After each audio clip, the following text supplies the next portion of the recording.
For one reason or another, some of the episodes of Kenny Lives for 21 Days was never released. This is one of those episodes. I've always wanted to try stand-up comedy, but it's a lot harder than it may appear. This is, well, just take a look. All right, ladies and gentlemen, we got a new guy coming to the stage. He's never done comedy before, and so you're going to have to give him the same respect, and then hopefully those same laughs you just gave me without peeing on yourself. Ladies and gentlemen, put your hands together for Kenny Clark, everybody. Kenny Clark. Thank you, buddy. Thank you, buddy Daryl. Thank you very much. I don't know if you guys noticed that him and I are very similar. Black glasses. Sometimes he wears a hat just like this one. So Daryl, just thought you might want to know that a ventriloquist show would be really useful right now. Can I have a hand? Oh, no. No? Okay. Got some water, got my cheat sheet, and my vomit bag here. And yes, I'm going to remain standing for the remainder of this set because I just want to be at eye contact with everyone in the room. That's a short joke. And I just wanted to talk about the elephant that's in the room, the little cute baby elephant that's in the room with a huge trunk. Me. There is something very interesting about myself. I have a very bizarre sense of humor, always have. It gets me in trouble all the time. I like awkward silences. It's been something I've always had trouble with. Let's have some silence right now. Shh.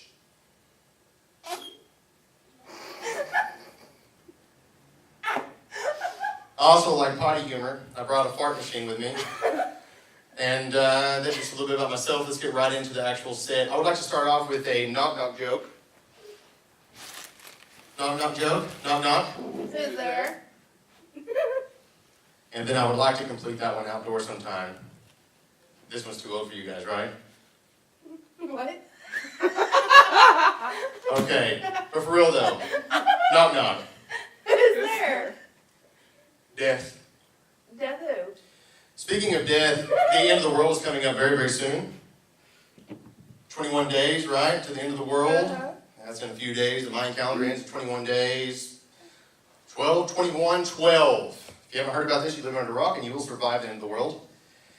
What's very interesting about this is that everybody's upset. Everybody's upset, except for Daryl. So yeah, the end of the world may be coming up. People are stressed. People are very upset, and it doesn't help me much because I live in a house of just full of women. And it really doesn't help me that one time a month because they're really upset that their life plans might not come to fruition.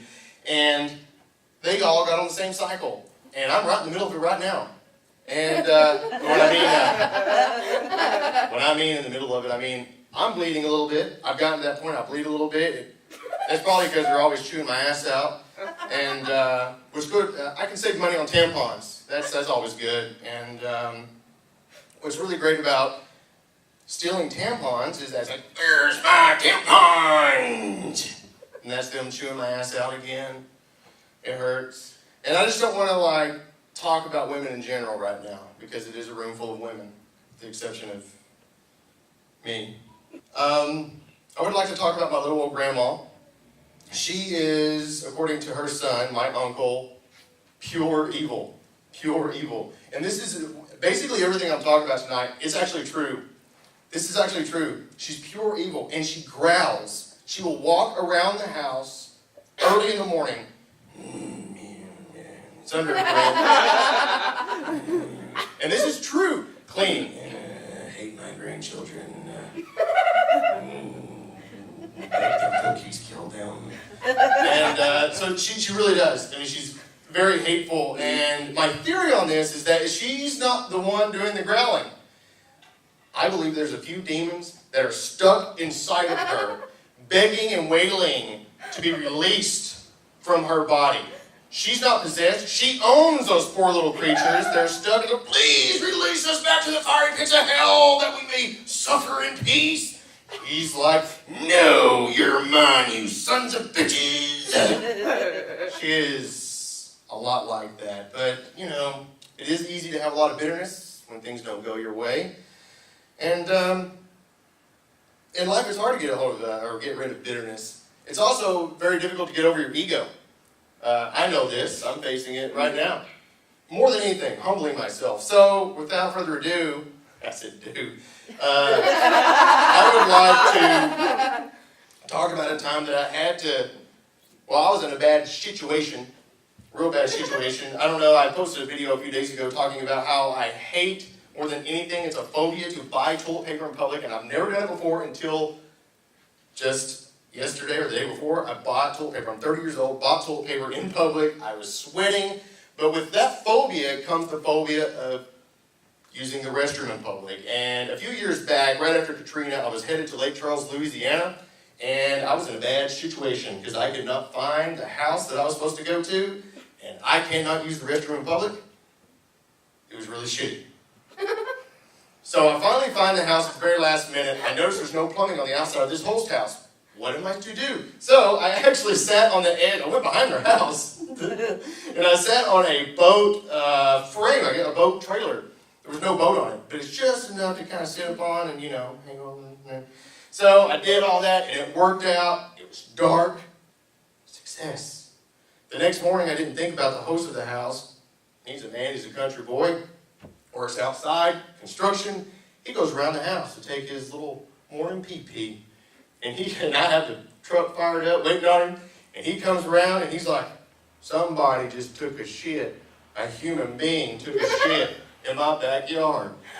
And I'm embarrassed. I turned beet red. I'm laughing so hard I can hardly even breathe. I'm like, what makes you think that a really large dog didn't take a dump in your backyard? And he goes, because a really large dog ain't going to wipe its asshole with golden shit napkins.